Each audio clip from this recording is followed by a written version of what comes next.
今日帶大家嚟睇睇我哋坦洲野馬究竟有幾多個港澳車啊、澳門車啊，同埋我哋嘅大陸車。我的天哪！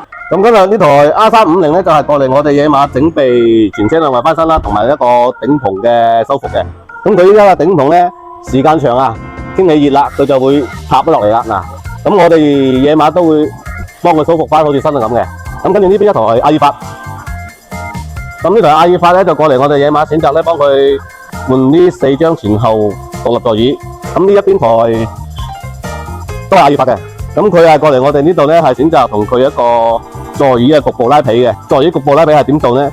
爛邊度我哋拉邊度，而且我哋做出嚟嘅效果完全冇色差嘅。咁跟住我哋呢邊一台大陸嘅長城車過嚟我哋呢度檢查咧就話發動機震啦、加唔起油啦。咁我哋檢查咧就係因為佢個高壓包有問題啦。咁跟住呢邊一台比亞迪，台比亞迪咧佢就比較經典啲啊，喺香港換咗4支咬壓避震。咁佢換咗之後咧，車主同我哋反映話台車有揩葉子板啦、揩轆啦。咁我哋幫佢睇咗之後咧，係4支避震完全冇調嘅。咁我哋依家重新幫佢調校過，稍後就會試車噶啦。咁跟住呢邊台阿爾法20系咧係做一個整個底盤嘅整備，所有嘅避震啊、底膽啊、底震膠啊、方向機啊，都會全部進行一次整備嘅。咁跟住到呢一邊一台奧迪 S4嘅。